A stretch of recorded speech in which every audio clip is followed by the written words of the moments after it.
रहीम नाम का एक मशहूर चोर रहता था। रहीम अपने चालाक और तेज दिमाग के लिए जाना जाता था। गांव वालों में उससे डर और नफरत तो थी, लेकिन कुछ लोग उसकी इज्जत भी करते थे, क्योंकि वह अमीरों को लूटता और गरीबों के लिए कुछ न कुछ छोड़ जाता था। रहीम को अपनी होशियारी पर बड़ा घमंड था। उसे लगता था कि वह कभी पकड़ा नहीं जा सकता और कोई उसे धोखा नहीं दे सकता। लेकिन उसे ये नहीं पता था कि उसकी किस्मत उसके लिए कुछ और ही योजना बना चुकी थी। एक दिन रहीम को खबर मिली कि गांव के सबसे अमीर और कंजूस जमींदार चौधरी गिरधारी लाल के पास एक कीमती हीरा है। ये हीरा इतना बेशकीमती था कि चौधरी ने उसे अपने घर के पीछे की पुरानी हवेली में छुपा कर रखा था।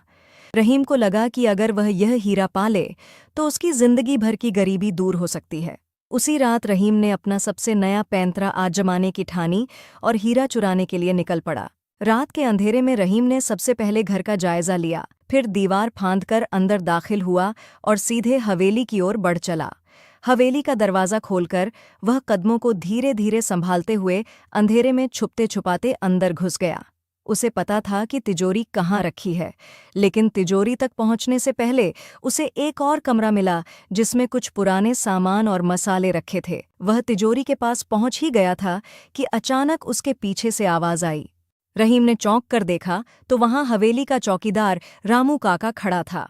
रामू काका ने कहा, रहीम बेटा, ये रास्ता तेरा नहीं है। इस रास्ते पर चलते चलते तू कब तक खुद से भागता रहेगा?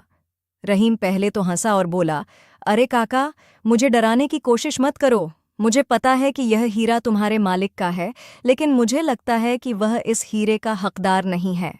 रामू काका ने कहा, रहीम, इस हीरे में सिर्फ पैसा नहीं, इस गांव के लोगों की उम्मीदें भी जुड़ी हैं। चौधरी साहब ने इसे गांव की भलाई के लिए रखा है, ताकि मुश्किल वक्त में ये लोगों का सहारा बन सके। क्या तू वाकई इस उम्मीद को लूटना चाहता है? ये सुनकर रहीम थोड़ा झिझक गया, लेकिन उसने अपनी बात मानने से इनकार कर दिया। उसने तिजोरी की तरफ हाथ बढ़ाया और सोचा कि जल्दी से हीरा निकालकर भाग जाए, मगर उस वक्त उसे अपने अंदर कुछ अजीब सा महसूस हुआ। रहीम के ज़मीर की आवाज़, जो शायद उसने कभी नहीं सुनी थी, उसे रोक रही थी। रहीम ने अपने दिल में सोचा, अगर ये हीरा वाकई लोगों के लिए है, तो क्या मैं इसे चुराकर उनकी उम्मीद तोड़ सकता हूँ? क्या पैसा ही मेरे लिए सब कुछ है? इसी सोच में उसे अपना वह वक्त याद आया जब वह खुद गरीबी में जी रहा था और किसी ने उसकी मदद की थी। उसे अपने वो दिन याद आए जब उसे दूसरों की भलाई का एहसास होता था। रहीम के दिमाग में बहुत सी बातें चलने लगीं और आखिरकार उसने तिजोरी का दरवाज़ा बंद कर दिया। उसने रामू काका की तरफ देखा और कहा, काका, शायद मैं सही कर रहा था या गलत, ये मुझे नहीं पता, लेकिन अब मुझे ये हीरा नहीं चाहिए। रामू काका के चेहरे पर एक हल्की मुस्कान आ गई। उन्होंने कहा, बेटा, असली हिम्मत और समझदारी उसी में है जो अपने दिल की सुनता है। तेरी ये सोच तुझे एक अच्छा इंसान बनाएगी। उस रात रहीम ने अपनी जिंदगी का फैसला कर लिया। उसने वह रास्ता छोड़ दिया और एक नया रास्ता अपनाया। धीरे धीरे उसने अपनी पूरी जिंदगी को बदल दिया। पहले गांव के लोग उसे डर और शर्म से देखते थे, लेकिन कुछ समय बाद वे उसकी इज्जत करने लगे। रहीम ने अपनी चोरी की होशियारी को गांव की भलाई के काम में लगाना शुरू किया और गांव में एक दुकान खोल ली। धीरे धीरे वह लोगों की मदद करने लगा और उसकी इज्जत और भी बढ़ गई।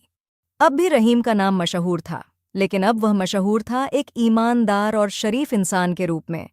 उसने वो हीरा तो नहीं चुराया, लेकिन उस रात उसने अपने ज़मीर की आवाज़ सुनकर अपनी ज़िंदगी को चमका दिया।